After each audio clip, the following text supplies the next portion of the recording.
This is exactly right. Capture your favorite summer feeling with Pandora Jewelry. Discover a collection inspired by the sunshine, freedom, and moments that make the season unforgettable. From sun-kissed metals to personalized pieces ready to be engraved with your summer mantra. Each design moves with you from beach days to golden nights and every memory in between. Shop Pandora Jewelry's new summer collection in-store or online at pandora.net and let your summer unfold. Goodbye. Sometimes the hardest part of therapy is just getting started. For real, which is why having help that's flexible, accessible, and easy to fit into your life matters. And that's exactly what Talkspace is designed for. Talkspace therapy and psychiatry is covered by most insurers, and most insured members pay a copay of $0. Part of the mission of Talkspace is to provide quality care that is accessible and affordable, whether or not you're insured. Talkspace has really made it just a kind of no-brainer to try therapy. If you're nervous about talking to someone, if you're nervous about the money, if you're nervous about leaving the house, you don't have to deal with any of that. They have covered it. And for me, like, that is best way to get into therapy. Take all the what ifs out. You know you got to do it. You know you do. As a listener of this podcast, you'll get $80 off of your first month with Talkspace when you go to Talkspace.com/MFM and enter promo code SPACE80. That's SPACE80. To match with a licensed therapist today, go to Talkspace.com/MFM and enter promo code SPACE80. Goodbye. If audiobooks are your thing, or if you've been meaning to listen to more of them, you should check out a podcast called Earsay, the Audible and iHeart Audiobook Club, hosted by Cal Penn. Each episode spotlights standout audiobooks on Audible across all kinds of genres: sci-fi, comedy, romance, thrillers, and more, with Cal talking to guests who help break down what makes each story worth listening to. It's a fun, easy way to discover your next great audiobook. Check out Earsay on the iHeartRadio app, Apple Podcasts, or wherever you get your podcasts. Goodbye.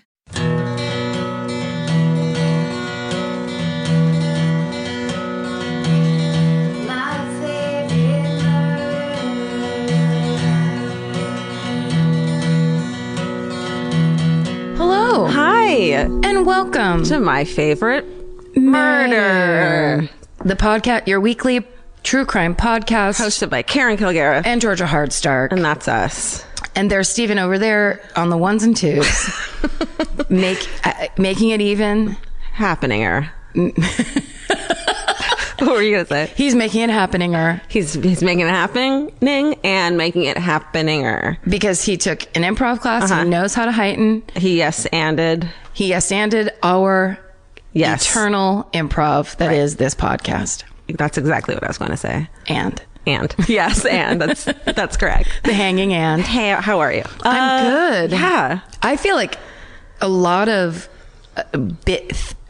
actually relevant things have happened since we last recorded. Yeah, for us to catch up on. Yeah, because last week we put up a live episode. Mm-hmm. So when we missed that week, we missed the talking. Yeah, so we have to talk about the Oscars, for example.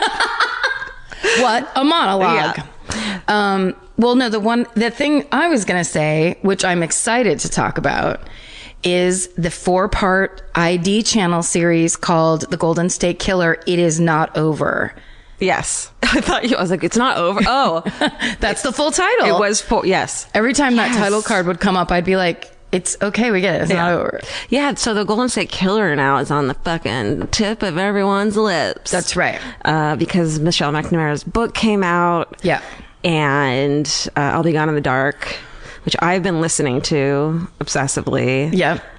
Almost done, and I don't want to finish it, so I'm listening to other shit, so I don't have to. You know? So it won't be over. Yeah, yeah, because it's not over. No, I know it's As not they say, over. It's correct. It's not over. You know what's funny is Patton Oswalt, who is Michelle's husband, sent us copies of the book so that we could have it because he knows. But I forgot that I had pre-ordered it long ago. Right. So I had 2 copies. I was holding yours because he sent them both to my house. Then a couple days later, I got a 3rd copy. So now me, you, and Steven all have copies of Michelle's book. But the cool news is that Patton just sent me a picture today of the New York Times book review bestsellers list. And Michelle is number 1 on the nonfiction list. Yes. Yeah, she's number 1. And it's so cool. Like, It's so, as a person who followed her from the True Crime Diary, and I used to just pore over that thing, I remember the post that she wrote when she talked about how Eron's original Night Stalker, that it was too confusing and it needed a better title. And it was her idea to call him the Golden State Killer. Which is so like forward thinking in a way that's like, you know, this needs to be, people need to know what this is, because there's all these victims who are not getting the attention that they deserve to have their case solved. So if we give it a better name, people will pay attention to it more. Exactly right. Which is so smart. It's not something I would ever have thought of, that's important and why. Yeah, she was very masterful, and her whole approach to it was so good. She got cops to start talking to each other, to share information. It's a very cool story, and I'm sure most of the people listening to this are either reading it right now or listening to it right now in some way. I'm sure that has a lot to do with those numbers on that list. So good job, you guys. I'm so excited and thrilled that she gets that kind of remembrance, and also that it gets that level of exposure. But I was going to say is that ID channel, I was actually looking because it's produced so well, and it's a company called Sirens Productions, which makes me think it's the ladies, but they have survivors. They have victims of the Golden State Killer when he was the East Area rapist in Sacramento, and some people from down here. But I'm thinking of when the first couple of his like original victims were talking, I got really nervous that it was like, how is this going to get handled? Right. And it was just that thing of like people who had been through the shit. Strong. The victims that were interviewed here, and like the victims' family members were interviewed as well, are strong, fucking resilient people. That are just there to be like, we want this solved. We want anybody who knows anything. And because it's really frustrating. And like, I'm knee deep in it right now from watching that and from listening to the book. And of course, after, I go on Reddit and I read all the message boards and I read all the theories. And so I'm kind of in that phase of like being inside of this insane case. And it's really frustrating and angering because it doesn't make any fucking sense that it hasn't been solved, that he hasn't been found. It doesn't make any sense. Except for the fact that it was the 70s in the beginning, and then he did the classic thing that every time, it's like when you switch cities or change jurisdictions, but it's communication stops. As soon as they found that out, there is enough evidence, and I'm saying this for like the cops too. They must be so frustrated with this. Is like to piece those then together and be like, okay, this is the suspect we thought it was, and now we can match him up because he was in Irvine too, and it almost would make it more solvable now, but it's not. Well, yes, because it's not like there is a database. It's that thing where when you try to look anything up from before 1990, there's nothing there because it was all paper or it was documented in some other way. Like I loved the fact that they had the female detective who worked on it in the 70s, who was the woman who was speaking. I was telling Georgia this, she was speaking at that very infamous, the town hall meeting where a man stood up, said, I don't understand. This is impossible that anybody could, if there's a man in the house, that that their wife would be attacked. Right. Blah, blah, blah. And then like a month later, that family was attacked, which is horrifying. And they know then that meant he was there and he was this really high level predator. But this detective in this meeting is telling the women in the room, she literally says the words, don't be polite, attack him and try to injure him. If you can at all, if you get the upper hand in any way, try to injure him. And hearing a woman in 1977 go, don't be polite to people. She says like, we've been raised to be polite and don't do that and blah, blah. Yeah. It's incredible. And to this day, she's as sharp as a tack. She looks amazing. She's like right there, and everything she said was just so it was all about, we need the salute. We need the families that have gone through so much, that are still living with this weird fear because nothing was resolved, that they need that resolution. It just, the whole story I'm like kind of obsessed with and gives me the creeps.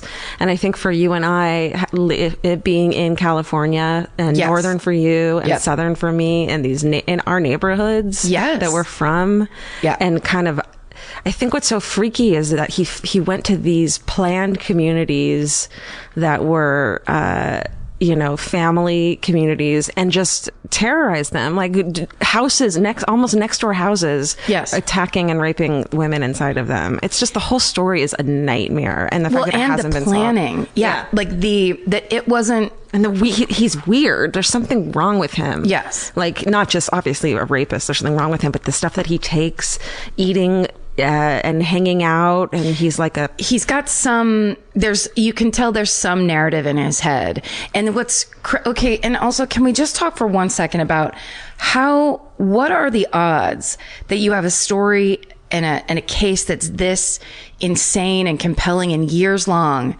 and then one of the lead investigators is just a simply beautiful TV ready detective.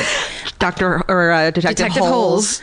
Every time he spoke, I was like, your teeth are perfectly white. Oh my God. He looked like RoboCop. Yes. He looked like Hunter. Remember that old 80s TV show Hunter? Oh, no. Where the guy, they literally had, the FCC came and said, you have to wear underwear. What? You never heard about that? No. Hunter. My mom must have kept it from me. She was like, go to bed, Mommy's going to watch Hunter. Well, you know what I keep doing in my obsessiveness is like, who did my mom date at that time? Because he was in Irvine in 1986, so I was 6 years old. So I'm like, did my mom date anyone at that time? Is that who the murderer is? Oh. Like, it's so scary. So scary. But yeah, it's just like, it blows my mind. It has to get solved. I know, and it's going to be really exciting when it does. But also bittersweet for Michelle, and like listening to the book, every time they say, or every time in the book it says like the next chapter is accumulated from her notes. Yeah. It just hurts me in the heart every time I see that or hear that. Yeah. Because it's just, and then the obsession, and it reminded me a lot of that obsession that I used to have at a desk job when I would just sit and read blogs like that and stories like that, which weren't written in that way then. They were kind of just like stories you had to kind of put together based on, Reddit and stuff like that. It's just, yeah, because her writing is it's true crime written gorgeously. Yeah. So like when I used to read that blog, you would just read these stories and like, I have all these stories stuck in my head, not because, it's because she wrote it almost first person in this way. Like she got so into what was happening in this person's life, and then they disappeared, and it's just, she really got what it's like to be obsessed with to be a person who can't sleep and just is obsessed with true crime and obsessed with a case or cases or anything. It definitely feels like what people have said to us, which is like, you made me not feel like a weirdo because of it. It feels like I'm not a creep for being this obsessed with true crime to the point where I can't sleep at night.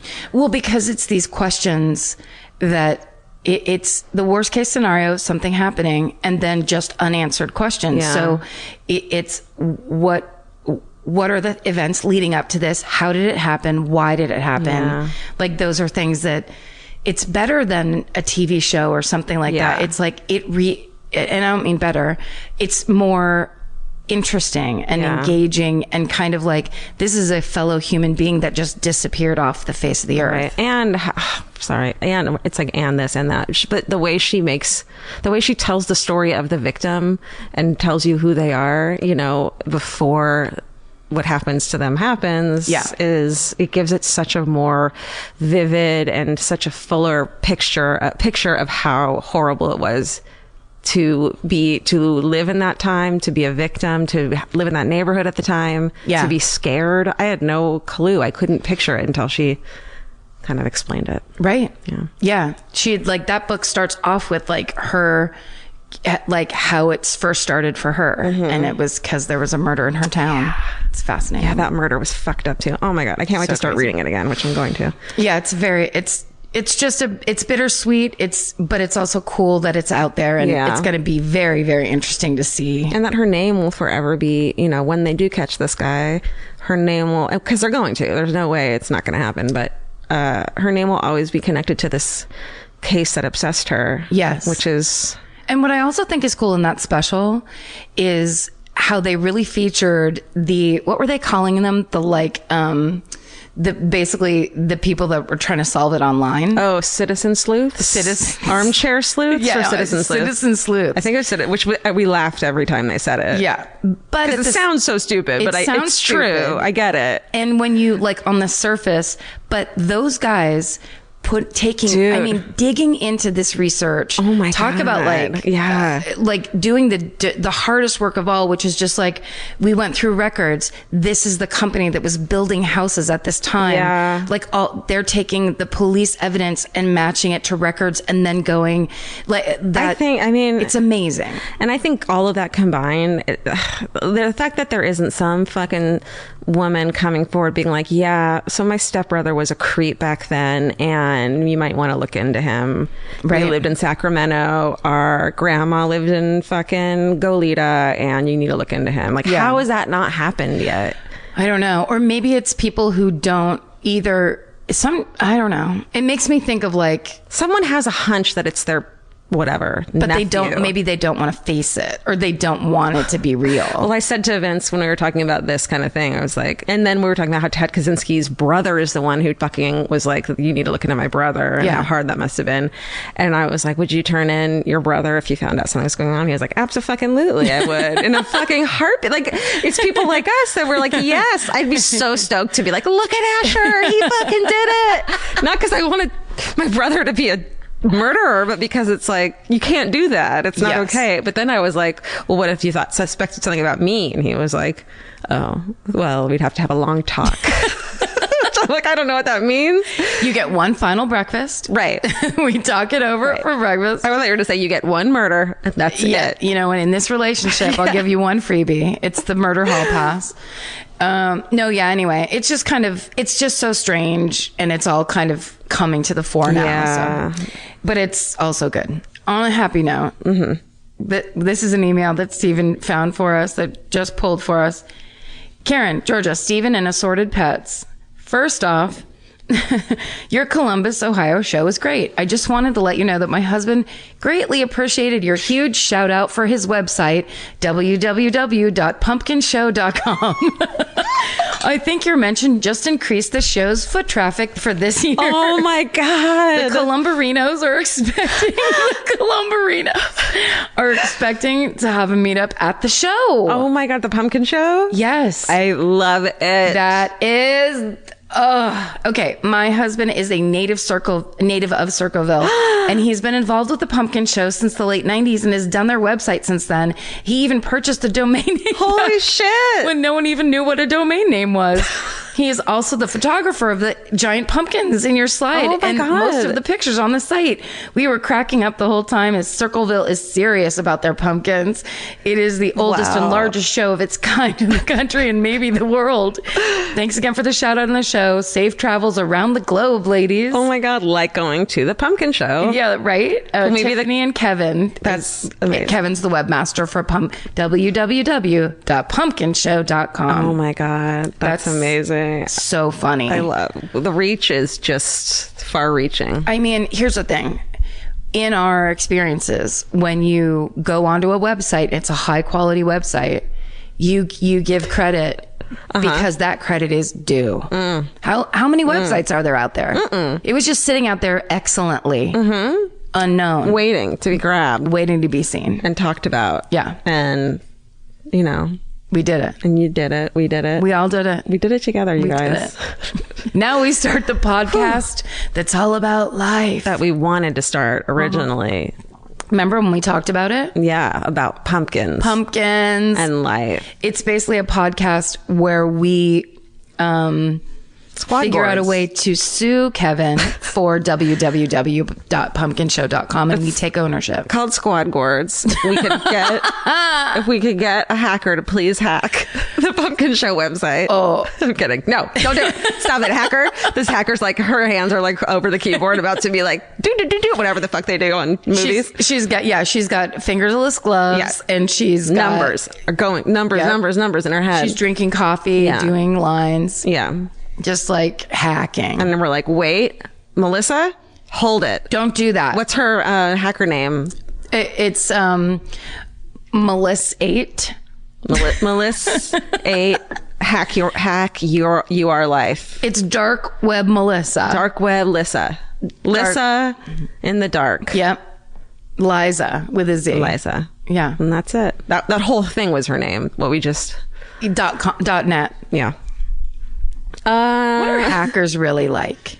Let us know if you're a hacker. They're the people who, when you're at the coffee shop and they have a full computer there and they're using 8 outlets, those are them. They're not cool. It's always, hackers always work in cafes. Wait, I don't want to insult any hackers though, because I wouldn't. That's all the lights go off terrible right now. idea. Didn't you watch Mr. Robot or whatever the fuck that show's called? I did. It was good. That's so good. It's really good. Hackers, we love you. Unite. We have a tribute to you. They all look like Angelina Jolie in the movie. That's right. Hackers. Was it called Hackers? The show Hackers. The movie Hackers? Movie Hackers. No. I know the movie you're talking about. It's where Johnny Lee Miller, the British actor, and Ryan Angelina Jolie. Was Ryan Felipe in that? I don't know. Picture? I think Steven's going to tell us. Okay. I think it's called something like The Motherboard. No, that's not correct.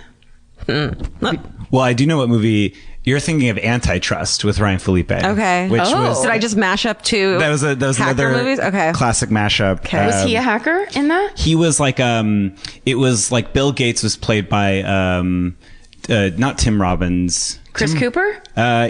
I forget what his name is, but he like was like a Bill Gates type, and he was. We need a Steven to look up what yours for our Steven. That's right. He was like it was like a Bill Gates guy who was like stealing like young people's technology, and Ryan Felipe was like uncovering this Young people? the conspiracy. What's the other one? The MTV website. Yeah. Oh yeah.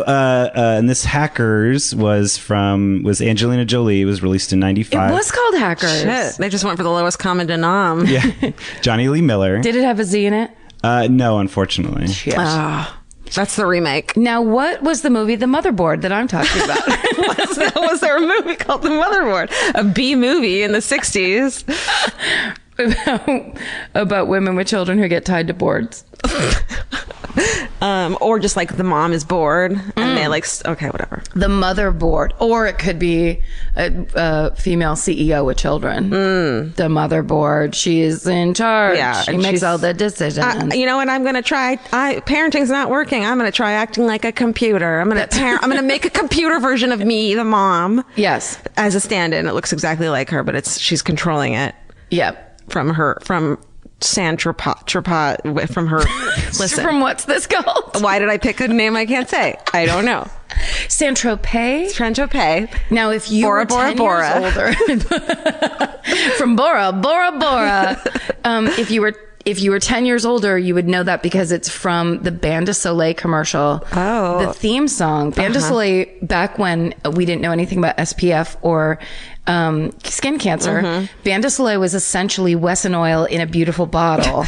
And in the summer, smelled you would good. just it smelled so It's good. just baby oil to lay in the sun in. Yes. And give yourself cancer. And there was a little bit of orange dye in it so that you kind of you would seem tan just by putting it on. Wow. And the themes or the jingle was Bain de Soleil for the Saint-Tropez tan. Oh, and my it was just the lady, a white lady who was the brownest she could possibly be in a tight, wet bun, emaciated, like super coke. String bikini, inverted stomach, like 80s skinny. Yeah. With like pearls or whatever, but next to a pool, but so oiled that she reflected the sun back onto other people around the pool. It was so high glamour. Oh my God. That's all I wanted to do was have video. a Saint-Tropez tan when I was 10. Sure. I mean, I still do, if I'm going to be honest. Bain de Soleil. Have you seen that commercial, Steven? No. Nobody's seen it. I haven't seen it. I'm like the last fucking white rhino. I'm so old. And only me and a handful of people know my references. That reminds me, you're gonna. Vince and I just remembered that you're gonna be birthday 92. You're gonna be birthing when we're in Europe, right? When we're in Oslo. Oh, cool! It's my birthday. Ooh, let's go find like a reindeer restaurant and fucking eat reindeer for your birthday. Okay, great. Let's eat a live reindeer. Let's catch and kill. Right. gorgeous animals. Let's do it. Do you remember in Chef's Table, I think it's season 1, maybe season 2, there's the guy who his restaurant is Viking food? No. Did you not watch that series? I don't think I did. I think I meant to. I thought you would. I just automatically assumed you would. You would think that, I get it. He gives you a dish and he lights like peat moss on fire and then cooks like 3 herring. Or like it's like a bowl, it's like a bog water. Yes. And it's like, have you seen the bodies in the bog? Yeah, you mean the ones that have always been there? The bog bodies? Yeah. The ones that are kind of orange? Yeah. They have hair and faces. And nails. Yo, yeah. Ooh, look that up, you guys. That's a big bog hole to get into. Get into that bog hole. So you want to go to that restaurant? Do you want to go get Viking food? Yes, but I think we'd have to drive like 4 hours north of Oslo or wherever we are. I'm not even sure it's in Norway. Vince. Which is the worst part. That's for Vince to find out. That's for our tour manager. Stephen, will you look really quick just so I'm not a total fool in case if this is like in a very obvious other like I don't think you need a Nordic country, I'm going to get really depressed. But I think it is Norway. Well, you don't know the name of the restaurant. You're just asking him to look up what? Okay. Yeah, I'm just asking him to confirm me and just affirm me as a person. I hear you, I don't even know how you'd look. I hear what you're saying. I hear that you're saying hackers. Yeah. And I'm going to tell you you're wrong. It's the motherboard. See, okay. Okay, can I just say this? We haven't really talked about The Alienist recently. Oh, yeah. Are you watching? Yes. Loving it. My machine isn't TiVoing it. Is it not? Because it's not a TiVo. 1, it's a fucking DirecTV. But 2, in addition, it starts at 6. it didn't record it. Is it good? It's so good. I watch every episode twice. Okay. Oh my gosh. Because I love the fucking art direction. Yeah. I want to go back in time, please. Mm-hmm. I just want to see what it would really look like to walk down the street in like Lower East Side. Here's what I think you would notice. Not what it looks like, but the smell. Yeah. You gotta think about that, man. It stunk so bad. Everybody stunk and it stunk. But still, the visual I mean, of did they even have toilet paper back then? No, they used papyrus. Right? From the Bible? Swinging back around, the restaurant was Faviken, and it's in Sweden. So, but we're going to Sweden. But you are going to Sweden. Oh, we are? Yeah. Oh, great. Yeah, you'll be in Stockholm. So it doesn't say what city. I bet it's only 7 hours outside of Stockholm. We're going to a McDonald's for your birthday. Look, you're getting real complicated. I'm going to be like, I don't know. It's just like the McDonald's here is better. Yeah, it feels real. It's like I can taste the clogs. But I bet you there's some fancy restaurant that's there. Yeah. Shit. Sorry, guys. No, whatever. I was actually, who knows a lot about Norway? Norwegians? is our accountant. Really? Yeah. That's weird. She was talking all about if we go, she was so excited that we're going to Europe. Oh my God. So excited that we're going to Amsterdam. Yeah. She started naming all these places we need to go in Amsterdam and things we need to do. I'm down for that. One of the things she said is so worth it. You can get on a bus and go to tulip farms. Right. Big, huge tulip farms and just walk around and see, because they're going to be in bloom while we're there. Oh my God. Can you imagine? I like tulips. I love tulips so much. So much. I love them. We're gonna see them in the ground. We're gonna see them growing in the ground. Big, big spots of purple tulip. God, guys. Cool. Mm-hmm. God and, all his friends are there and they're happy for you and they're ready for you. It's gonna be the best feeling. It's gonna be the best. It's gonna be a tulip farm. We're going to meet God in Amsterdam and go to a tulip farm with him. All the fucking religious people just unsubscribed. Tulip lovers, right? Unsubscribe. What? They should be on our side. I don't know why they're so mad at us in this story. We're kissing their fucking asses right now. We're fucking blowing them up right now. We're like, oh, do you like tulips? We like what you like. Yeah, tulip murderinos are like Tulipino. Finally, our time. Yeah, Jerry Tulipino. Yeah. There you go. Jesus Christ. Guys, full apologies. All of apologies.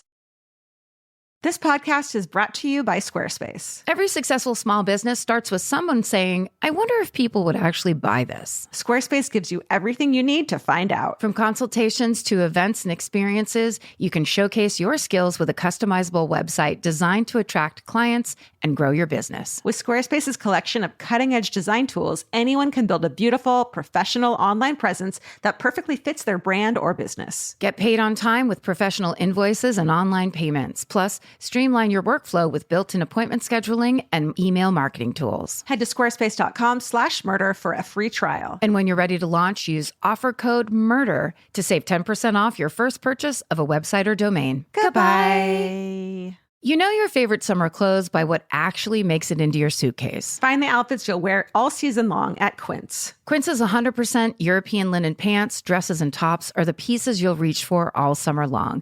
They're lightweight, effortless to style, and they start at just $32. Their denim is soft and comfortable, and their organic cotton sweaters are perfect for layering when evenings get cold. Quince's beautiful 14-karat gold jewelry adds a subtle finishing touch. So I just went to Italy, and you bet I brought my 100% European linen scoop neck midi dress along with me in the color of floral waterfall, and I wore that thing all over Italy. It was like the perfect day to night. It just looked so pretty, and I felt like I looked sophisticated while still being comfortable. Make your summer wardrobe feel easier. Head to quince.com/MFM for free shipping and 365-day returns. Go to QUINCE.com/MFM for free shipping and 365-day returns. Quince.com/MFM. Goodbye. Every piece of furniture you own has a story. Sometimes it's an heirloom, and sometimes it came with the house because it was too heavy to move. If you're ready to start a new chapter with your home decor, there's Article. Article makes it effortless to create a stylish, long-lasting home at an unbeatable price. They take great care in curating their collection, focusing on pieces that stand the test of time. We've talked about Article for a long time. There are pieces in that catalog that are so affordable that are room changers. And if you go through there and there's like a little something you don't even realize you need it until you see how they have stuff set up or what style combinations that they're doing, where they do the boho chic, there's mid-century, it's a little bit modern, it's something new. Like there's so many choices in there, and it's not going to break the bank. As someone who's interested in tons of different styles and time periods, Article covers them all in one place. I love that. I know I've mentioned already how much I love my entryway table, but I swear to God, because the path that it's on, I pass it 4 times a day, and I love it more every time. Article is offering our listeners $50 off your first purchase of $100 or more. To claim, visit article.com/murder, and the discount will be automatically applied at checkout. That's article.com/murder for $50 off your first purchase of $100 or more. Goodbye. Who goes first this week? Karen Kilgariff. All right. None other than Karen Kilgariff. Now, From Columbus? Yeah. Okay. no, I'm from Northern California. So when I sat down to do my murder this week, tonight, 4 hours ago, I was like, here's what I did. So, and we talked about this 2 weeks ago, how somebody accidentally they meant to order themselves packets of the true crime trading cards, and they ended up ordering boxes, so they gave us each one. Yeah. I was sitting there, and I have this really weird habit of like, when I'm like, what I like to call processing my mail, quote unquote, I just put things in piles on my counter and then spend days figuring out where they need to go in my house. And that the box of true crime cards was sitting on my counter unopened, and I kept moving it around. Yeah. Like people would come over. Where's it going to live? Right. Well, I decided it doesn't fucking need to live. I'm opening that box, and I'm opening every packet. Shut the fuck up. Yeah. It's my box. And why am I going to like save it like some Star Wars nerd? Sorry. And then unsubscribe. Steven gets up, storms out, throws himself over the railing of the podcast loft.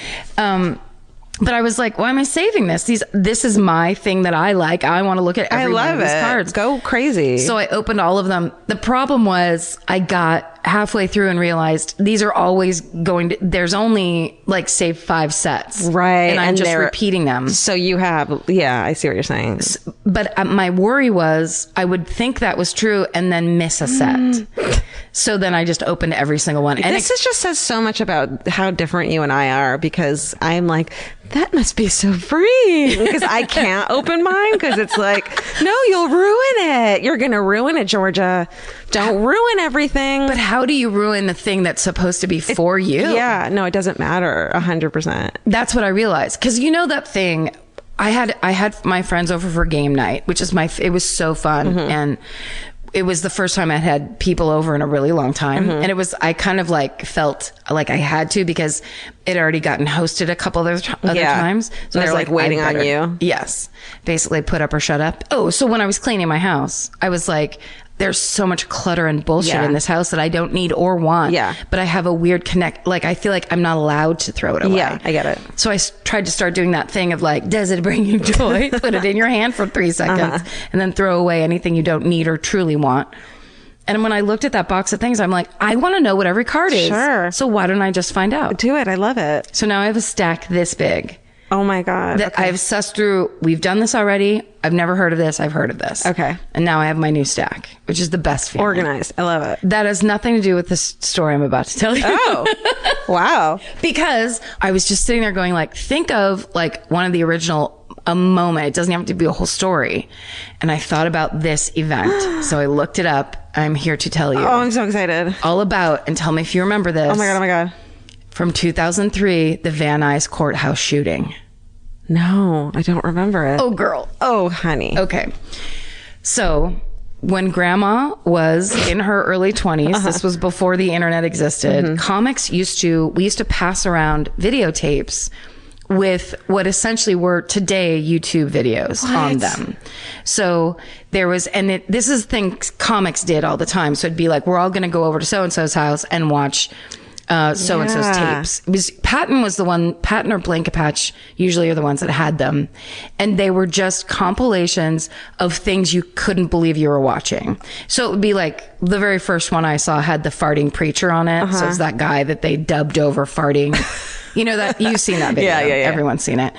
Then there was like CNN bloopers when CNN first started. Yeah. They used to fuck up on tape all the time, and there was people that would just record it and they would make like blooper reels of CNN stuff. Of like, you know, that guy Bernard Shaw was the original CNN anchor. He'd be like asleep on camera. It was awesome. There's amazing stuff. Then there was really awful things, like there was a orchestra that was playing one time that the entire stage collapsed while the orchestra was playing. And that was on there. Just random, awful, crazy shit. Cool. So this is one of those things that went around. This is much later. This is like how everything is terrible came about, where it's like totally before that was a thing. This is what you did, is you made compilations of fucking weird shit. Yeah. Somebody would be at home and they'd be like, what is this children's show where a weird adult is teaching yoga? I better record this because I don't understand what's happening. I love it. I love it. So this was a clip that would have been on one of those videos, and it's the craziest thing I've ever seen. So I'll just tell you. Okay. It happened on Halloween, October 30th, 2003. Okay. Now, if you're from the Southland, you know that Van Nuys is one of the most gorgeous cities you could visit. Oh, God. So she's kidding. It's just concrete. It's concrete and discount furniture stores. Oh, totally. That's exactly what it is. But out in the middle of all that, there is a 8-story, the Van Nuys Courthouse. Yeah. And the Van Nuys Courthouse is where you go when you fucked up in your car, which everybody does in LA. I have been there because I fucked up in my car. What'd you do? I don't remember. I don't know. A moving violation? Probably. Yes. So I had to go there. I'm still mad about this. I had a friend who on fucking Ventura, which is down here for anybody that's not from down here. Ventura is the big, basically a 4-lane highway that's a street. It's in a Tom Petty song, even. Yep. Ventura Boulevard. It goes 4 miles through. It basically bisects or runs up the middle of the San Fernando Valley. Yeah. And you can get on it in at like Hollywood, where the Hollywood Bowl is, essentially. And you can drive down for so long. I mean, I don't even know how far it goes. So we were on Ventura at, I think it was like Coldwater in Ventura. And it was like 10 o'clock at night, and we were going to go to a party. And my friend had just gotten a very fancy sports car. And from a metered parking spot, she flipped a U-turn on Ventura, crossing 4 lanes of traffic to do this U-turn. And we immediately got pulled over. And I hadn't even touched my seatbelt yet. Oh, no. So when we got pulled over, these two these two policemen, I don't know what kind they were, but they were both young and they were hopped up in a way that scared the living shit out of me. And I was like, imagine if we were a car full of black teenage boys. This would be beyond. And they were so aggressive for no reason. Oh my God. And they were like, I need to see your, he was like, this guy was tapping on mad at you. My window. Mad at you. And it's not even roll down the window. Let me see your ID. Like, coming at us. And I kept going like, I'm the passenger. I'm not controlling the car. He's like, your seatbelt's not on. I go, we just pulled out of the parking spot. Of course, I was sassing it up. I got a fucking $320 ticket for not having my seatbelt on. Oh, no. Or some insane. And this was when I lived in a studio apartment. Yeah. I mean, it was dark times. Right. I could not afford it. And not only did I have to pay this really high number, I had to appear in court.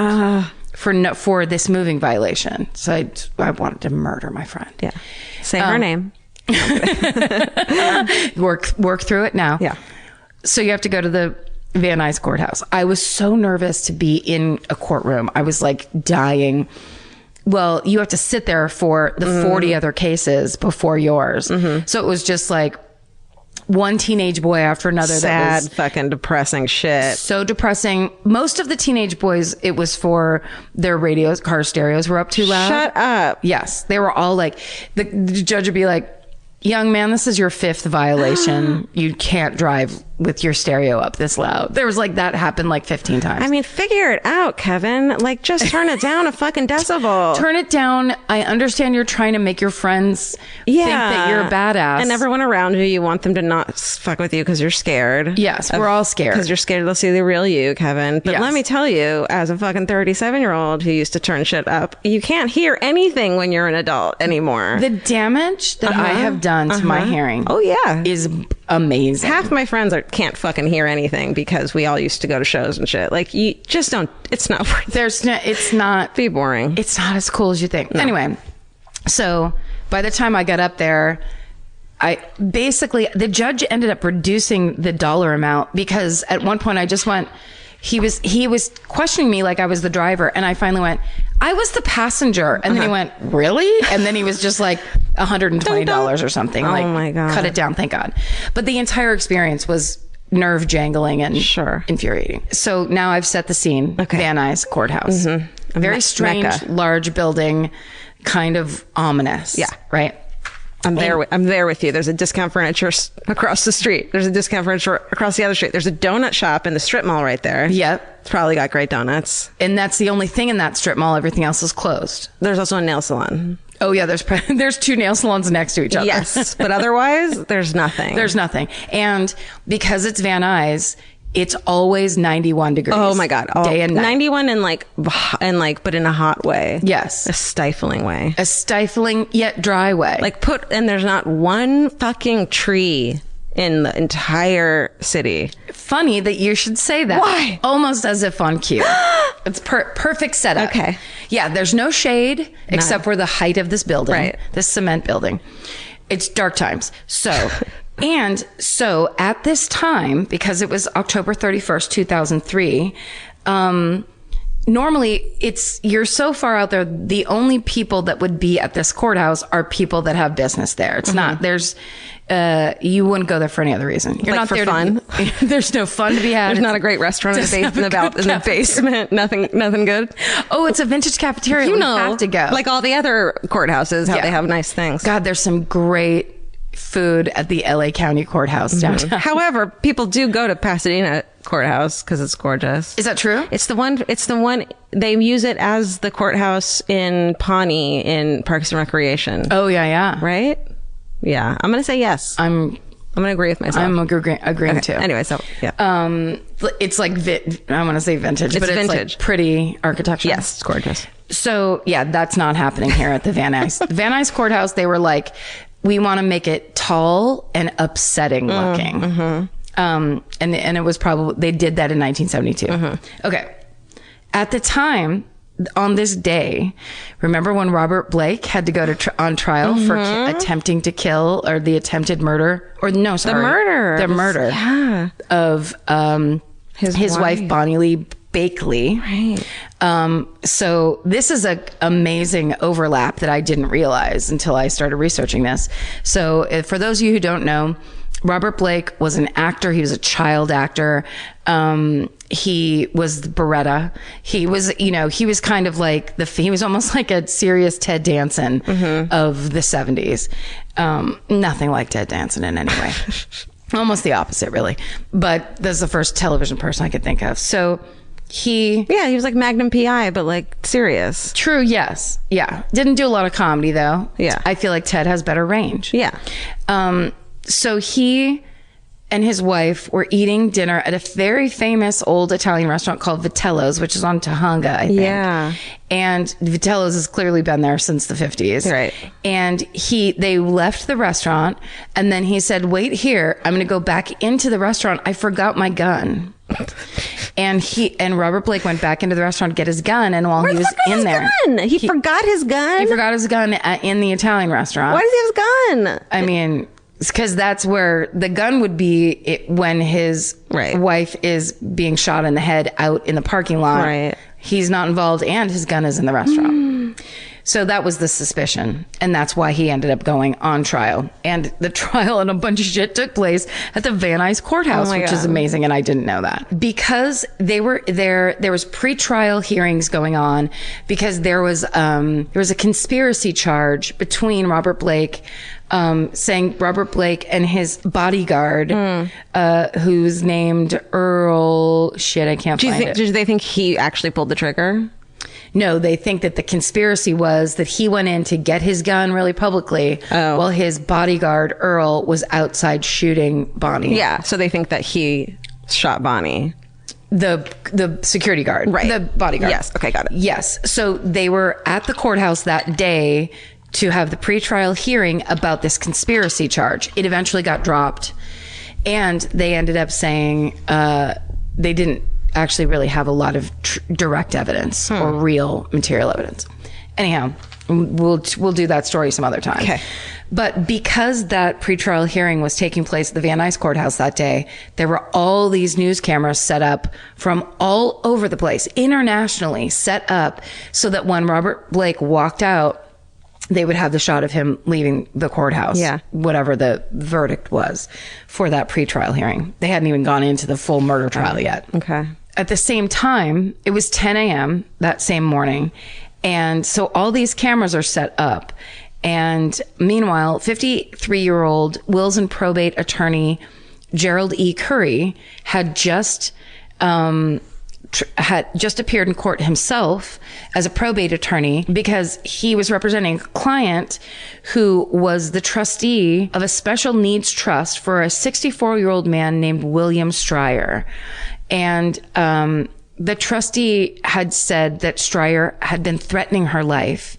And so she wanted out of this trust. Stryer had been injured in a car accident, and he had won settlement money for that injury.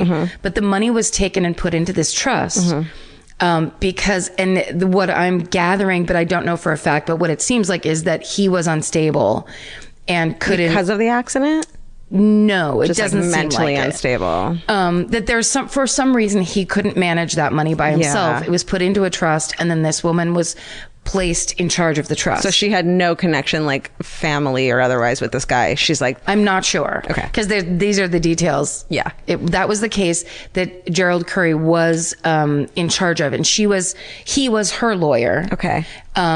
This trustees. Okay. And basically the trustee was like, this guy is threatening my life. He keeps saying, if I don't give him the money, he's going to kill me. I don't want to be involved in this anymore. Oh my God. So that's why they were there at the courthouse for the hearing about that trustee's position. Oh my God. So he walks outside. I've seen the, okay, now I know. You know what I'm talking about now? Because you said to Stephen earlier, keep this video handy. Yes. I've fucking seen this video. Now this video. This kind of made me happy in a weird way.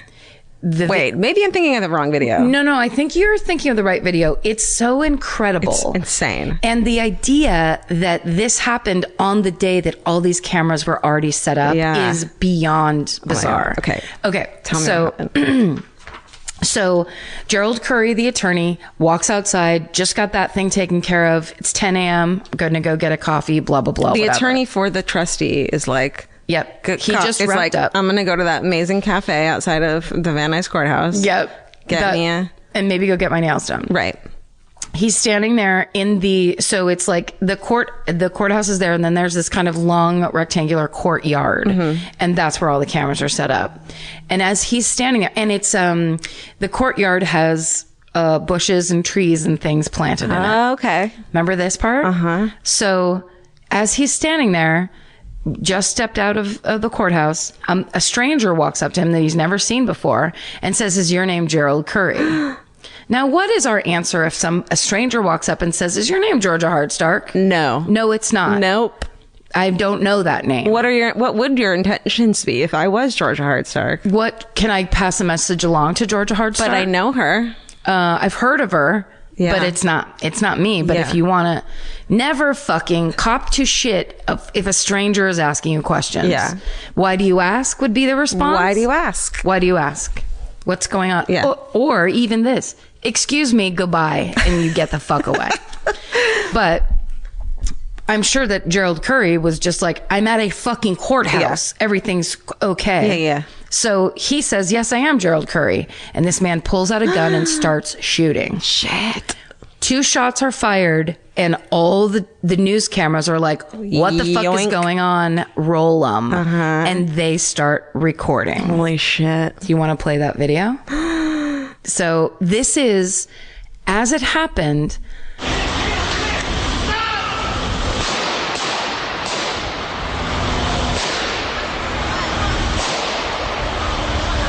he lived. He got out of the hospital. Survived, which is fucking straight up. And he says he didn't know the person. He didn't even see the gun. He hears the pops. He felt blood on his face, and he realized he was being shot. So in his mind, he said, I have to be a moving target. I have to start moving. So he just starts trying to dodge the guy. This video, this dude is legit like fucking tap dancing to get the fuck away from this bullet. And he hides behind what is the thinnest tree in recorded history. Yeah. It's the most upsettingly small tree. There's nothing to hide behind. He's like doing a thing of, it's like a cartoon where it's like, I'm hiding by this tree. Yes. No, I'm not. It's this craziest. It's beyond. Meanwhile, the whole place in this video, when you go on to see it, there's a girl on a payphone in the background, like, what the fuck? Like 10 feet away. Yeah. Like this is like all of a sudden handgun shooter. So apparently everyone that was nearby in the courtyard, all the cameramen start rolling. The people that were in the courtyard run around the corner. So the good news was that at the same time, LA County Sheriff's Reserve Deputy David Katz was off duty as a sheriff's deputy. So he was at the courthouse because he was working in the traffic court. Oh my God. Where I was. Oh my God. He's your friend. He was there working traffic court. But he's wearing a suit and tie, and he doesn't have his gun on him. Shit. He's totally unarmed. He only has his badge. So when the shots start popping off, everybody runs like around this corner and onto the street, and he does too. Then he hears someone run up to a tow truck driver and say, call 911, a deputy just got shot. And then he hears that and runs back into the courtyard. even though he doesn't have a gun and there's kind of nothing he can do, he pulls out his badge and he's like, I have to go back in. Like, I can't run away from this, and goes back in. And as he goes back in, the first person that's walking by, he says, where is the deputy that's got shot? And the person who he asks never breaks stride and doesn't turn his head to look at him and goes, he's back there. And keeps walking, totally calm as day. Yeah. Calm as day. Then a cameraman sees that exchange and starts yelling, that's the shooter, that's the shooter. So basically, oh my God, David Katz walked by the shooter and asked him that question. And the guy was like, as if nothing had happened, walking away from the scene. And so he realizes that's his one moment and he has to get this guy. So he turns around, runs and jumps and tackles him, grabs him by the neck, pulls him down. Basically, he said he tried to hit him as hard as he could because he knew that he would have to, like, this was his one chance, and he knew he had at least one gun on him. Yeah. So David Katz tackles him, and it turned out he did have a second gun. Oh my God. He just never used it. And then once David Katz tackles him, then a bunch of other deputies that come out of the building, they're all on him. Jesus fucking Christ. Yeah. And apparently one witness said that when so the shooter's name is a man named William Stryer, and he was the person who he had been injured in a car accident, and he wanted the money from that trust. And what the fuck does he think happens in life and law? That's our new show coming this fall to ABC. What's happening in life and law? It's just in life and law. In life and law. ... And it's like a mom. It's Motherboard is the working title. Yeah. That's so I can relate to it. Yeah. Yes. What the fuck? I know. It doesn't work like that. You've just proven you shouldn't have any money because you don't understand.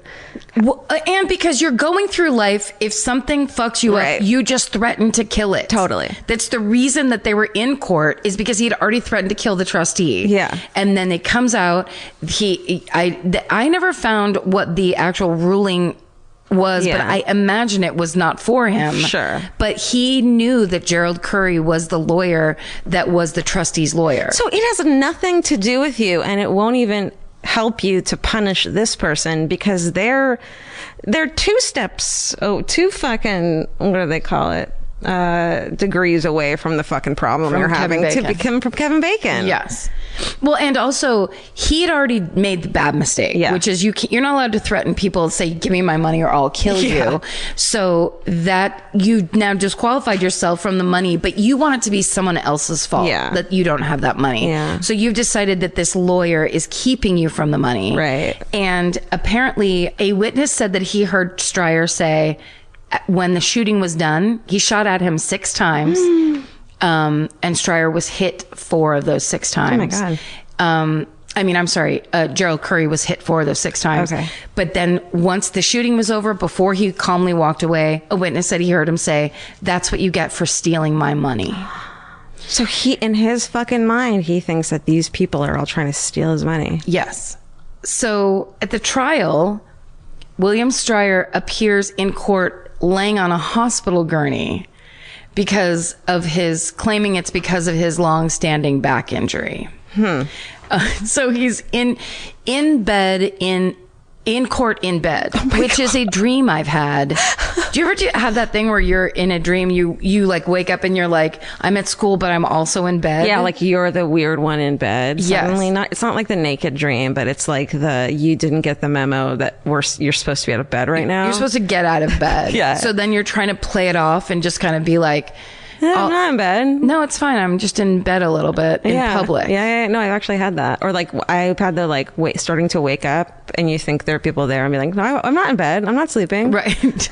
That makes me think a couple of my in bed dreams have been in being on people's front lawns in bed, where I think it's because when I first moved to LA, it was so weird to me that people live so close together and so many people live so close together that idea of like Oh, like we're basically on each other's fucking lawns. Yes. Yeah, or in each other's. Like, and I'm just going to sleep here. Yeah. I'm just going to be out here. I don't know. Anyway. Okay. Basically, his lawyer, so the shooter, William Streyer's lawyers say he needed immediate access to that trust fund because he needed a back operation so badly. But he was being barred by the trustee, and that's why he was so upset. And then he also was on Demerol, which is an incredibly strong painkiller. Okay. From what I remember of friends being on Demerol. It's like Vicodin style. Yeah, but I think it's it's bigger. I think it's like goes into the OxyContin direction. Like opiate style shit. I think so. Okay. So they were kind of using that. And the judge, who was named Judge Rubin, noted that Streyer had shot a neighbor 4 times in 1969. What? In 1969, he got into it with a neighbor, shot his neighbor 4 times, for which he served 90 days and got 2 years probation. So this is the way this guy dealt with everything in his life. Yeah.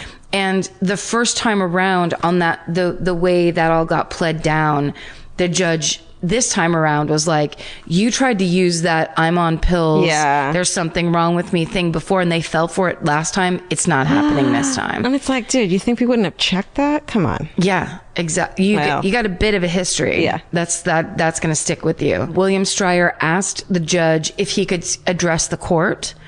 And then did he get out of bed to do it? No, he's still in bed. He just like sits up in bed and he's like, he adjusts his pajamas.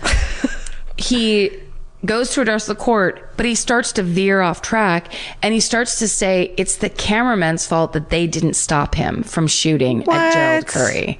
Yes. So he starts trying to blame the cameramen who were standing around. And that's when the judge was like, no, you're not doing this anymore. Not only do you not get to make this statement to the court, now you're not allowed to be in this room. You have to go put your bed in the hallway and you have to listen through. Oh my God. You have to listen to the remainder of the proceedings through a speaker. So he got sent from bed out of the courtroom. Go to your bed. Yeah. Or it's like, take your bed to the... Just roll that motherfucker out into the hallway. Oh my God. You don't even get to... We're not even going to look at you anymore. Because also that... It's so funny. My sister was in... She got hit by a guy who was shit-faced at 8 a.m. Oh God. Yeah. She had really bad back problems. Yeah. And this guy pulled shit like that. He showed up one day in court with his daughter on it, like carrying his daughter on his hip. Saying what? Like, drunk sorry, at 8? I didn't have babysitting. It's like people doing all these plays to get empathy and sympathy and like to get people on their side. Yeah. She won. That's the good news. Okay. Judge Rubin was basically all over this shit, and he was like, the deputy district attorney basically was like, William Streyer tried to execute Mr. Curry. He had no remorse. He never accepted responsibility. Yeah. He was still making excuses by the time he was in the courtroom. And blaming it on other people not stopping him. Yes. That's bananas. Yes. It's insanity. And also when you see this video, like, cause that is something maybe that would go through someone's mind of like, why did they roll record on their video instead of doing something? Well, but it's somebody with a gun. Yeah. I get it. I get doing both. Yes. You know? Well, also, but who would really, it's a gun. Yeah, you're not like, going to run up to this guy and fucking tackle him. Unarmed. And even a sheriff's deputy was like, no, you had to take cover. Yeah. If you don't have any way to fight it, it doesn't make a ton of sense to be like, no, I'm going to go take care of this. Right. And those cameramen who recorded that then also were the ones that were like, he's right there. Right. Like they were all over it. Anyway, that's bullshit anyway. But basically, William Streyer was convicted of attempted murder. And in 2006, he was sentenced to life in prison plus 25 years. Whoa. And he ended up dying in prison. Because he was 63 when he did this. Gerald Curry went to that sentencing and he told reporters, my main concern is my safety and my family's safety. And so he said he felt satisfied with the fact that he knew William Streyer was going to prison and he would be in prison because he was so old already for the rest of his life. He was like, that's all I care about and that's fine. Unfortunately, the shooting left a bullet lodged in the back of his neck. And he had a really bad PTSD after it happened. Gerald Curry died in 2012, which is very sad. David Katz, the sheriff's deputy, got a Medal of Valor for going back into that fray and tackling him. And he went on to work as a reserve deputy for in charge of search and rescue unit for the LA Sheriff's Department. Wow. And that is the story, the very fascinating and horrifying story of the Van Nuys courthouse shooting. Dude. Isn't that nuts? That's nuts. And the fact that it's on video is so bananas. It's so crazy. It's like a time, when you didn't see that shit. No, I remember whoever put in the video, I remember David Cross was there. Like it was the early 90s, or no, it couldn't have been early 90s, but it was like early LA time of my life. And we were standing watching the video, like, holy shit. It was so crazy. Yeah. And it was almost like Gerald Curry was defying logic by, it didn't even look like he was getting shot. It didn't look like he was getting shot at all. It looked like he was avoiding these shots, but the gunshots just kept coming. Yeah. It was horrifying. And like, what a scary situation to be in, that this is happening. And so far you've made it and you're fucking dodging these bullets, but keep going. Like, what? It's terrifying. It's so crazy. I mean, as someone with anxiety, I'm like constantly waiting for someone to just start shooting at me whenever I'm in fucking public. Yeah. And so I think what I meant when I said that this made me feel better is to see that happen to someone and he dodged and he was okay. Right. So like, it was like the thing of, all right, it might happen, but maybe it could also be okay. Yeah, that was crazy. That's a crazy fun story. That's awful as well. Thank you for telling me. Yes. I totally forgot that I remembered that. That's from my new segment. Remember this horrible thing that had a tiny piece of video attached to it? Hey, remember this? Yeah. There are some questions humanity may never be able to answer, like, what's the meaning of life? Or even worse, what do I make for dinner? Luckily, Hungry Root has one of those covered. Hungry Root is like having your own personal shopper and nutritionist all wrapped in one. They'll take care of the weekly grocery shopping and recommend groceries and meals tailored to you. Imagine a world where shopping, planning, and cooking food is simple and stress-free. That's a reality with Hungry Root. Once you tell them about your goals and preferences, they fill your cart with personalized recommendations. And those recommendations get smarter as Hungry Root learns more about what you did or didn't like. Most of Hungry Root's recipes can be made in just 15 minutes or less. I complain about dinner and cooking and that kind of stuff constantly. And Hungry Root provides exactly the thing I'm complaining about's solution. Like, they make a zesty chicken avocado sweet potato bowl that is exactly what I want at the end of the day, but would never, ever take the time to make.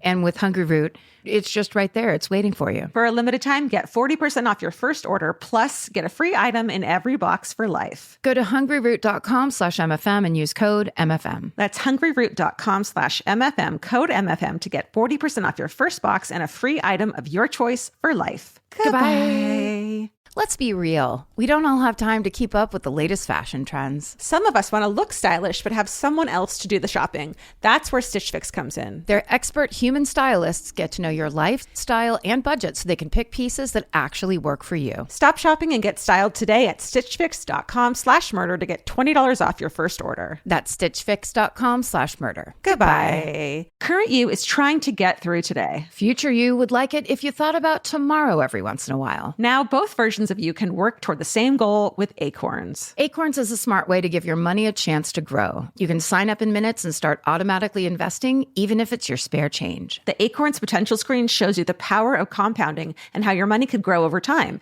You can quickly adjust how much you're investing every day, week, or month to make sure you're always building towards your goals. Whether you're just starting out or thinking about settling down, Acorns supports your big and small goals across every life stage. Sign up now and Acorns will boost your new account with a $5 bonus investment. Join the over 14 million all-time customers who have already saved and invested over $27 billion with Acorns. Head to acorns.com/MFM or download the Acorns app to get started. Paid non-client endorsement. Compensation provides incentive to positively promote Acorns. Tier 2 compensation provided. Potential subject to various factors such as customers' accounts, age, and investment settings. Does not include Acorns fees. Results do not predict or represent the performance of any Acorns portfolio. Investment results will vary. Investing involves risk. Acorns Advisors, LLC, an SEC-registered investment advisor. View important disclosures at acorns.com/MFM. Goodbye. Are you ready? All right, I want to get this right. Okay. This is important. I'm about to tell you about Mataviejitas, aka the old lady killer. Oh shit. Yeah. Okay. Fucking buckle the fuck in. All right. Hail up. Hey, the capital of Mexico City is Mexico City. Have you heard? Yes, you're so good at geography. Yay, ding ding. You got it. Did you know it's the world's third most populous city, according to this Wikipedia that I hope it's up to date. From 1974. Yeah, it's okay. So it's estimated that 1 million of its residents are over 60 years old. Whoa. Yeah. So in 1998, when brutal murders of elderly women begin to start popping up in Mexico City, the press starts to speculate that there's a serial killer. And they dub the serial killer El Mataviejitas. But police are like, no, you guys are fucking freaking out. Calm down. This is media sensationalism. It's just that elderly women keep getting killed. Yeah. But it's not a serial Stop killer. trying to link them together. Yeah, calm down. It's not a serial killer. But Mexico has no shortage of serial killers. Gregorio Cardenas Hernandez was known as the Strangler of Tacuba, and he became a celebrity in Mexico after he was caught for murdering 4 young women and burying them in his backyard. This was in the 40s. Okay. There was even a fucking porn based on his crimes. Jesus. Yeah, so he was like a celebrity. Ugh. He was in prison for 30 years, but in 1976 he was pardoned and celebrated as a hero because he had like changed his life. He like fucking played the piano in prison, learned to play the fucking piano. So they were like, no, he's changed. You know what I mean? The piano's nice though. I mean, no one who plays the piano can be a bad person, right? Fucking heart and soul. Just get a couple rounds of heart and soul going. Hell what if that's all he learned how to play? It's not that hard. Like, it's not. And they're like, he's reformed. Dun, dun, dun, dun, dun, dun, dun, dun. It's like, please stop doing that. Boop, boop, boop. Oh God. There's also the sisters Delfina and Maria de Jesus Gonzalez, known as La Poconichis. The little Pocanichis. Yeah, that sounds about right. From the 1950s until the 1960s, they're the women, older women, their sisters. They run a large-scale prostitution ring. Oh. And they murdered at least 91 people. These 2 fucking middle-aged women. What for? Because whenever one of their sex workers that they had kidnapped and forced into sex working couldn't do it anymore, they would kill them. They would kill if like a John came who had money on him, they would kill. Like these chicks were fucking bananas. Their Guinness World Record called them the most prolific murder partnership. Oh wow. Yeah. And actually they both went to prison. One died there and the other one served her time and got out, and no one ever tracked her down after that. Are you serious? Yeah. So I'm gonna need the fucking.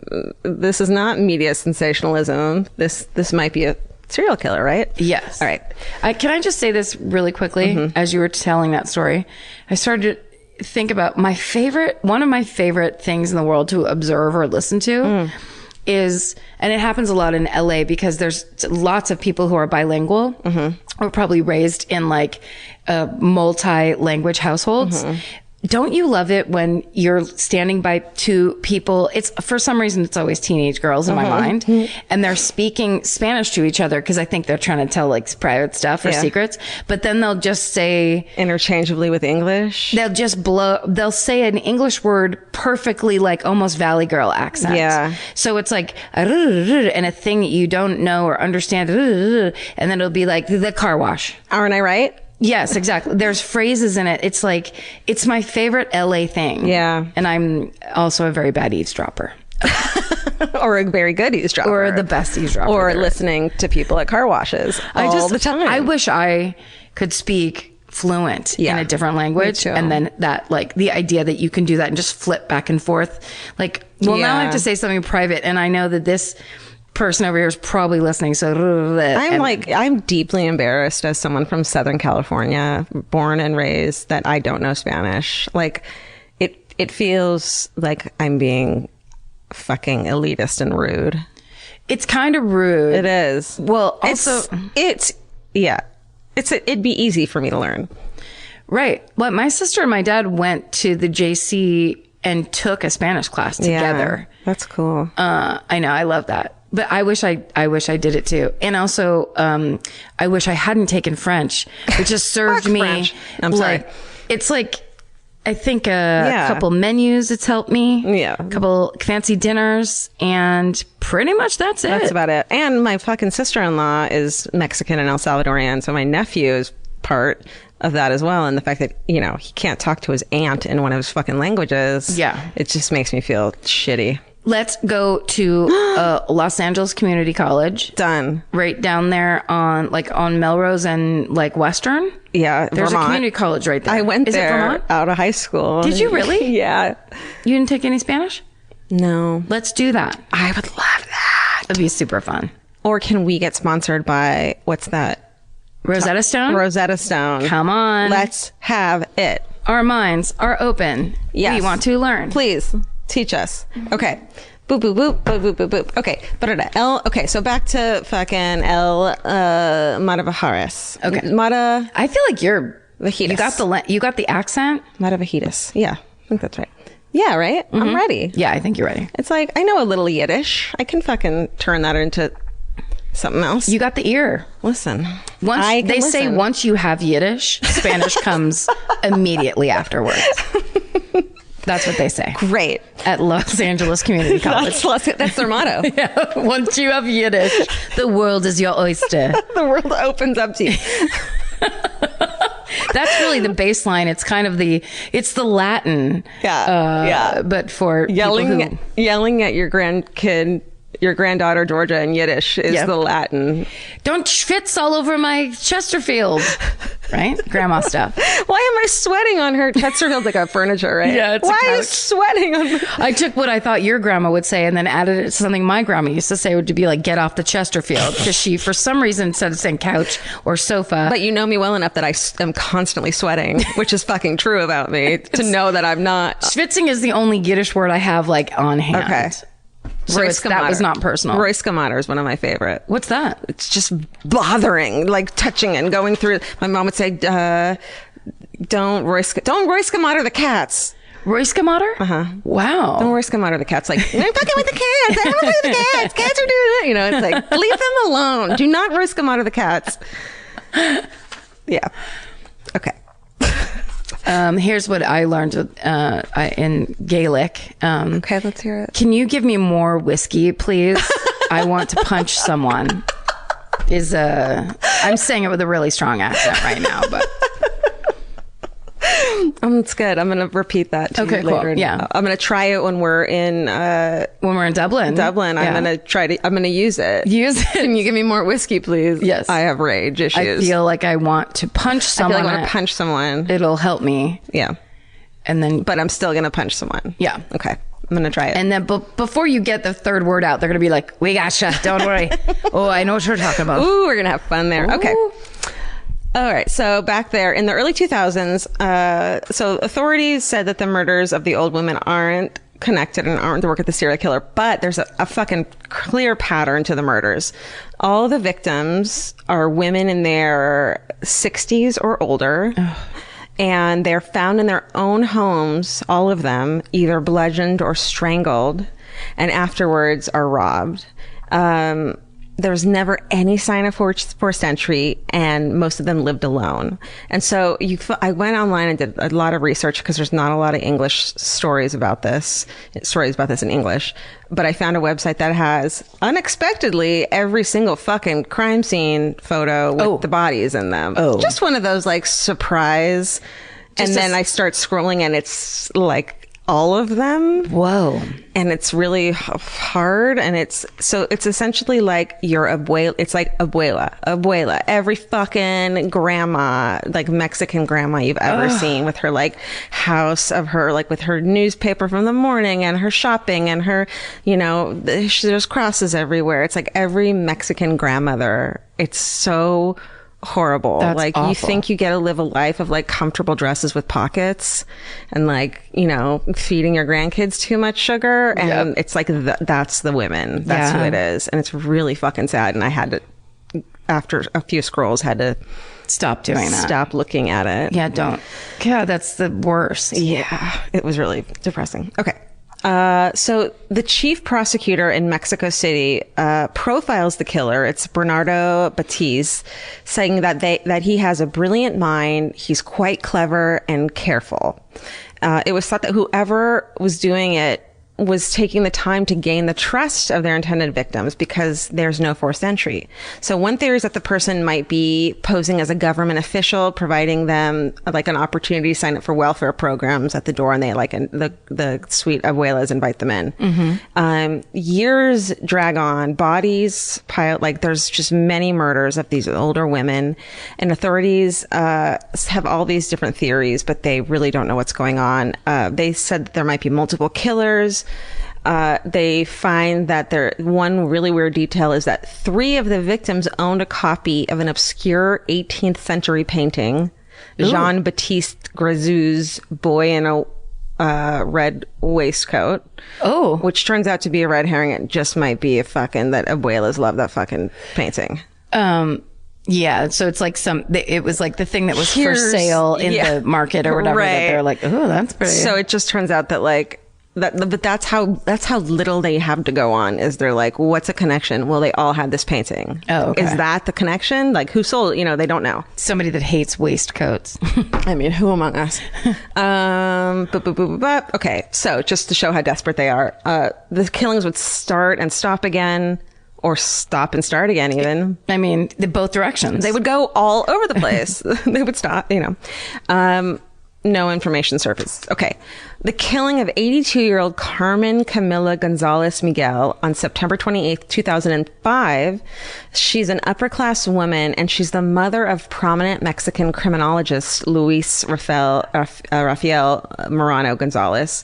So that finally, police are like, all right, now we'll fucking pay attention to this and let's get this going. So they start the operation of Parks and Gardens to like try to find this person. So officers patrol the areas where the killer was active, and pamphlets are passed out telling, the elderly women, what? Did I say pamphlets wrong? Pamphlets? I did. That was just like one of my nostrils closing as I said it. I didn't. Pamphlets. I thought it was a Spanish word that I had just never heard of before. Pamphlets. They when they hand out all the pamphlets. Yeah. Pampelitos? Even was that a dirty word? Oh, okay. Okay. Pamphlets. You've heard of them. You love them. You know them. You love pamphlets. I love a nice pamphlet. That's one thing about you we know. Oh my God, if it's glossy in color, give it. Come on. Okay, telling them to be wary of strangers. So sketches are distributed, and they even pay elderly women to act as bait in parks. What? Like fucking undercover elderly women hanging out, being like, "Who's gonna come murder you?" And they're like, "We'll promise we'll stop them before they can murder you." But please tell me they weren't genuinely elderly. That's that they what were dressed this up as. said. Really? That's what this said. They even paid elderly women to act as bait in park areas. Shit. Yeah. Wow. I know. Well, that's kind of a good living, because if nothing happens, you're like, well, thanks for my $30. Yeah, and they're also like, well, they kill them at home, so like the park is the safest fucking place to be right now. They were actually scamming the cops. They were just like, yeah, this sounds like a great project. No, I bet you'll catch them for sure. But you got to pay me $50. I swear I saw someone weird yesterday. Maybe today is the day. And definitely in this park and not at home. I need money to buy my waistcoat, boy. Okay. Boop, boop, boop. Da, da, da, da. Okay. So a witness reported seeing soon after one of the murders, a witness reported seeing a large woman in a red blouse leaving the home of a murdered woman. Oh. So police start to speculate that the killer could be wearing female clothing as a ploy, and cross-dressing. And so the authorities launched a massive roundup of Mexico City's transvestite population. No. Guess how that goes? Badly. Guess how the transvestites are treated in Mexico Mexico City. Horribly. So ultimately, 49 of Mexico City's transvestite sex workers are detained and questioned and fucking hassled. They suffer through humiliating investigations before being released when their prints didn't match any collected from the crime scene. 2 months later, police, they just don't know what the fuck's going on. They think maybe that person died, so they start checking fucking fingerprints at the morgue. What? Just because they think they got like a word that he committed suicide. They like make this insane bust of a clay bust of the person's face. Stephen, maybe you can find it actually. Ooh, like based on sketches? Yeah. Oh. Of like who he is.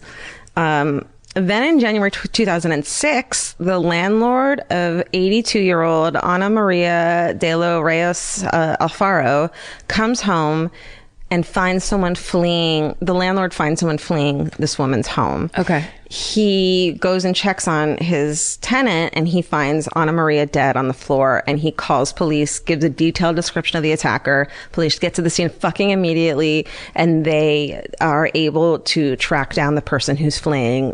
It turns out that El Mataviejitas is La Mataviejitas. That means girl. Dun, dun, dun. Boom. Yes. Killer's actually is a woman. Little old lady killer is a fucking woman. Whoa. Yeah. Twist. Aru.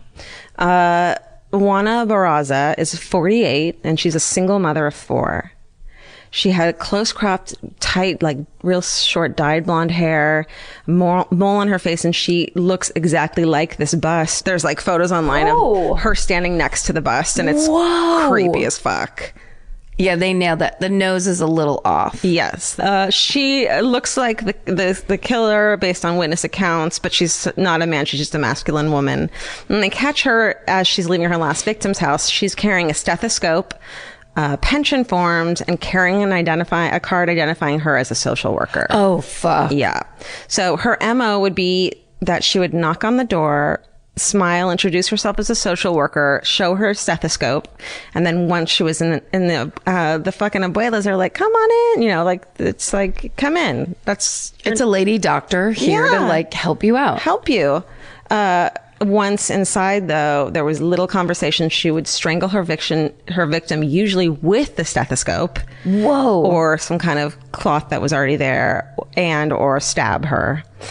She then ransacked the house, and when they raided Juana Barraza's house, they discovered her trophy room, where she had arranged newspaper clippings about the murders, also had objects stolen from the victims, and had a shrine to Jesus Malverde and Santa Muerte, who were, I said that wrong. Listen, I'm Jewish.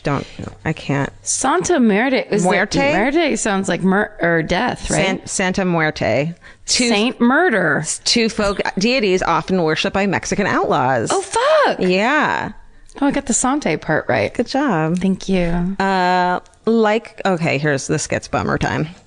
Like many serial killers, Juana Barraza had endured a horrific childhood. This one's particularly shitty. Really? Mm-hmm. Well, something had to have happened for a woman to be a legit, straightforward serial killer. Not Eileen Wuornos, like, my life has gone astray and I'm living on the verge or whatever. Yeah. But like shooting a man and stealing his money. And then being like, oh, this is a good way to make easy money or whatever. Like the idea that she was so classical, like straightforward serial killer. And like she was ransacking their house and stealing shit. So the argument could be that she's a sociopath that wants money. Right. But wait. Okay. All right. So she's born in 1957 in Hidalgo, a rural area of Mexico.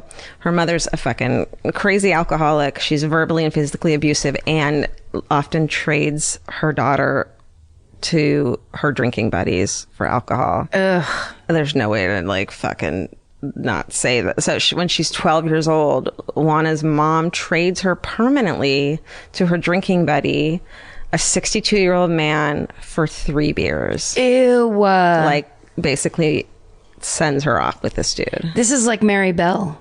Yeah. This is how that would happen to Mary Bell when she was little. It's just so disgusting and horrifying. Yeah. And dark. So Juana later gives birth to a son, and she has 4 children total. Although, and this is another trigger for her, her oldest son died from injuries sustained in a mugging. He was mugged, and he died from that. Oh, no. I know. So she eventually gets away. She's a single mother in Mexico City, and she had always been obsessed with lucha libre, which is the crazy popular. Is the fucking. Okay, I just am putting this together. Are you? Do you know? Have you heard of this? Yes, because people have told me the very shortened version of this in in the VIP lines. And it's the most fascinating thing. Yeah. Okay, sorry, go ahead. Yeah, so she was obsessed with fucking Mexican masked professional wrestling. And she, as an older woman, was like, fuck it, I'm fucking joining. I want to do this. And so she calls herself La Dama de la Silencio. No, La Dama de Silencio, the Lady of... The Lady of Silence. Come on. Lady of Silence. She wears a butterfly mask and hot pink spandex, and she could bench press over 200 pounds. Oh, fuck. Yeah. Like, let's fight. Yeah. So she's really... Let's fight. Let's fight. She's really into Mexican mask wrestling. So again, yeah, it's fucking crazy. Yeah. Professional wrestling and murder. Look over on that side of the podcast wall. There's wrestling. This Look on is this the side of the Hard Stark Averill dream case. Yeah, that we both are bummed about. Yeah. So by the time she starts murdering older women, her own mother was already dead, but she is surprisingly, by all accounts, a good mother. She lived at home with her 2 youngest kids, a boy who's 13 and a girl who's 11, supports the family through a mix of domestic work, street vending, and petty theft. But she's apparently a good mom and like kind to her children, you know, from what I can read. A glimmer of something positive. Right. So using fingerprint evidence, Mexico City prosecutors are able to link Juana Barza to at least 10 of the murders attributed, like, period. So the only 10. And she says when she gets caught, I only killed the one little old lady, the one that she was caught for, not the others. Don't pin the others on me. And they were like, what's your motive? And she said, I got angry. That's all she said. She's like, it's just the one I killed. Okay. But 10 of them, based on fingerprints, are attributed to her. And ultimately, she's connected to as many as 40 killings. Whoa. So she possibly killed 40 little old ladies. Ugh. It just kept doing it from the late 90s to when she was caught in 2006. But the first victim she's directly attributed to, that we're 100% sure she did, is on November 25th, 2002, when she barehanded beat and strangled a 64-year-old woman named Marie de la Luz Gonzalez. Whoa. So she could have killed way more than that. At this point, she goes to trial. She's 50 years old. Little old lady killer goes on trial in 2008. The evidence said that she would cruise public places in search of elderly women on their own. She'd follow them home. She'd gain their trust, access to their home to help with their shopping bags or whatever, or request cleaning, like, I need a job cleaning your house or whatever. And then, or she would pretend to be a nurse or a social worker offering a free checkup or information about benefits. God. I know. It's fucking dark. She's found guilty on 16 charges of murder and aggravated burglary. She's sentenced to 759 years in prison. Whoa. Just a couple. Yeah.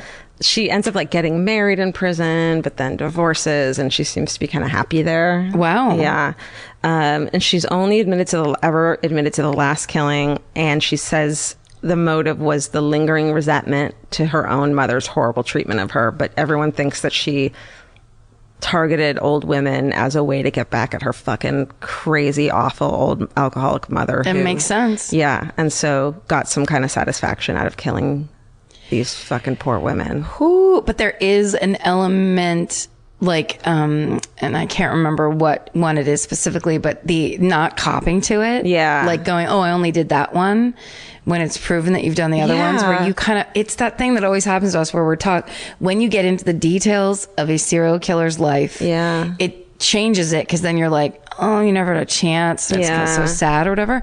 But then, yes, you did have a chance. Like that it was just that terrible combination of like whatever was already wrong with you, bad upbringing or whatever. But, you know, 40 old ladies, like how are you killing an old lady? I know. I wonder if there's this part of you when you don't admit, like there's so many people that don't admit it even though the facts are clear, and it drives me fucking crazy, and I just want you to say you did it and cop to it. It's easy, do it. But I wonder if there's this part like with her where it's like I don't want to admit that that I have those, that I have that in me. Yes, I can be a good mother and I can pursue my passion of fucking lucha libre, but also I am someone who's so dysfunctional that I murder old women. Like you don't even want to admit it to yourself. Yes, exactly. Like because there's parts of her life, if she was a good mother truly, then she isn't a sociopath, right? Which means then she's doing this thing. Or that even like, she doesn't want to admit that her horrible mother affected her so much that that means your mom is still part of you. Yes. And you want to say, I'm over it. I fixed it by being a good mother. But no, you're still doing this thing. And you're having a reaction that you're not just like your mother for being that way. Now you're worse than your mother. Worse. I mean, yeah. You're worse than her. It's so sad. And like, there's so many, I know like the grandma culture is so, you know, as someone who had a culture that the grandma was a huge part of your life. And I just can't imagine having to have that with the rest of your life, that your grandmother was killed in that awful way. Horrible. It's so sad. It just made me think too of in Mindhunter. But remember, there was that killer in Sacramento who's doing the exact same thing. He was attacking old ladies like on their front porch. Yeah. And in that, they're so upset. Like the cops are so upset by the crime that when they try to get there to say, hey, maybe it's there's this reason or whatever, then they're like, it's just a monster. Yeah. Like they can't see because it's a thing that's like culturally no matter what level of asshole you are, you're not going to be an asshole to an old lady. Yeah. You know what I mean? It's like, it means you're beyond a certain point. Yeah. What we need to realize is that there are people who are always going to be way more horrible than we can ever imagine. There are going to be people who are picking the most vulnerable people on purpose. Yeah. Which is just like, oh, that's so crazy. And then the wrestling element too is just like, this and lady. It's not even like, it's just like the fucking media in Mexico blew the fuck up and loves this story and went crazy about it. And the truth is, like, she wasn't that big in lucha libre. She just kind of did it a little bit, but she was really into it. And there are photos of her, and there's like an interview with her at like one of the matches. And she seems like a lovely, normal woman. It's so creepy. It's crazy. And also women never, I mean, the percentage is like 1%, right? Yeah. Like even if she maybe only killed those 10 people, that a woman fucking killed 10 women. Yes. And not poisoning, not the usual way. And not with a gun. It's like a personal fucking attack of a stranger that you don't know. Ugh. I mean, there's some deep-seated fucking psychological shit going on there. Oh, Stephen. There's a. I think on Instagram, Stephen's been posting.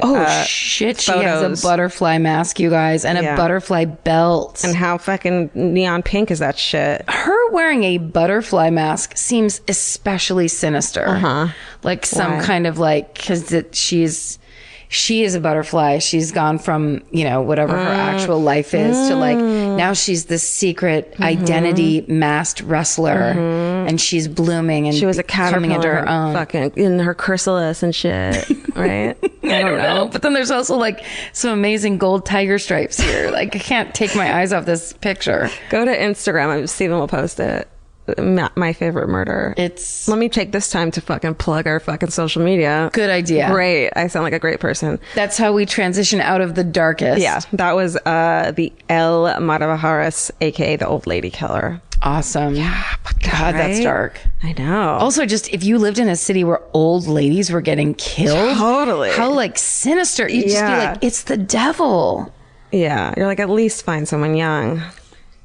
Please. Someone young and irritating. Oh my God. It's one of those people with the young websites and stuff. Yes. Like a hacker. Like a hacker. A young loudmouth hacker. With a computer at the fucking cafe. If you built this computer yourself, why would you transport it down to the cafe? You get one outlet for 2 hours tops. And you can't bring power strips. No power strips. Not fair. 100% no, unless you're going to let me use it. But you're not. You're using all of them, and the whole. Oh. Yeah, you're setting up your printer. What are you doing? What is happening? You know, someone's going to take a photo of you. Okay. Let's end it with not depressing things. I really like that story. And I also like the idea that maybe we can set a short-term goal of like within the next 5 years, we can become moderately conversational in Spanish. Okay. And Stephen, so that's a half decade. Stephen can... you're moderately in math or whatever. Stephen can check it. And then we can eventually build to be like the girls that we hear having private conversations publicly. Yeah. And then throwing in a Lucky Charms. Great. Or whatever Yeah. We'll just talk about cereal all the time. And car washes. Cereal gossip. Yeah. All right. Do you have a thing that you like for this week? Yeah, I have a thing I want to shout out because it makes me feel not horrible. Okay. That's key. Go. Are we calling this thing... I think we were still calling it like the good thing of the week. Yeah. Not catchy. No, it's not. This doesn't suck. This isn't Murder Corner. No. It's also not catchy. Happy. Happy by the performer Pharrell. That takes too long. Okay. Well, this one is, so a bunch of murderinos got together. It was hosted by, I think, a woman named Sarah Norman, who's a murderino, is the person who put this together. But it's a murderino run. So just put the word the run in murder run. No, you know what I mean? Like RUN. A murder runner. And they did a like a virtual 5K, which means like you have to say you're going to run a 5K. Okay. You know, no one's there to check your work, but like do it. But do it. Don't be an asshole. Yeah. And everyone would raise money for the 5K, and they all did it, all these fucking murder runnos. They raised over $3,000 for the Joyful Heart Foundation, which is a foundation whose effort is to end the backlog of untested rape kits in the U.S. Wow. So $3,200. That's amazing. Yeah, and they went for runs. That's all of that is wonderful. I mean, it just is such a cool organization that subgroup murderino subgroups are pretty incredible. It's really intense. Somebody at a meet and greet told us that there's one called the Complainerinos, where they just go on and they just get to complain and everybody goes, yep, you're right. And it's just, you can log on and just say something that you're mad about or don't like. And the idea of that makes me laugh so hard, of like just a safe space to go complain, get it off your chest, and then go back to your life. I feel like this podcast is that a little bit. That's weird doing that. Definitely at each other. I love it. Well, it's just, it's nice. It's so good. What's yours? I guess I would say, I feel like mine are always Netflix based, but we got to give those recommendations. I gotta lay on the couch indefinitely, avoiding the rest of my life. Definitely. I started watching The Mind of a Chef, and it is, Anthony Bourdain is the narrator, but it's about this chef, David Chang, who is he has the restaurant Momofuku. Momofuku. Is it Fuku? No, you said it right. Yeah, that's Fuku. Okay. Yeah. I mean, it's a noodle place in New York, or maybe other stuff too. Yeah. And it's just a really good, it's a cooking show. Or like it's one of those kind of, how chefs live and what they like or whatever. But then he also like shows you how to make things. Oh, cool. In a very natural and not like slow way, and he just kind of talks you through it as he's making it. Yeah.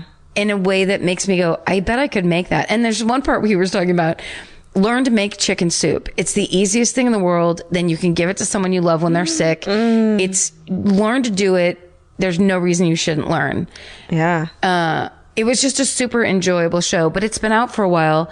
And that same guy is the one who now has the series Ugly Delicious. Oh, right. That's his series. Okay. Which is basically a continuation. It feels to me like a continuation of that old episode. And so just making you happy in between fucking Golden State Killer shit. Yes, exactly. Or Food shows are the best, man. they really are. And it's that thing of, I'm not interested in making it. Yeah. I love to watch. I feel like maybe it's because chefs are so different than me. Yeah. Like nothing about that appeals to me, of like the work it takes, the the organization, the fucking... They're like chemists. So rigid, your schedule and your life and everything you do. And the timing of, it's so easy to fuck it up. Like, it makes me want to quit just thinking about how hard it would be to make a dinner like that. And then at the end of the day, you have to serve it to a fucking bunch of plebes who might not fucking like it or want to put more salt on it or whatever. Yes, exactly. Or they might just be there to criticize it. So like they're so, all they're about is excellence, on just constant excellence. Yes. And it's really impressive. Yeah. But then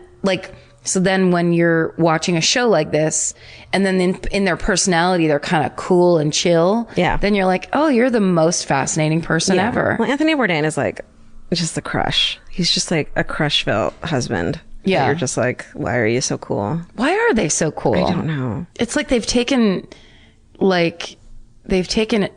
being obsessive and made it work. Yeah. Made it make them popular. Yeah.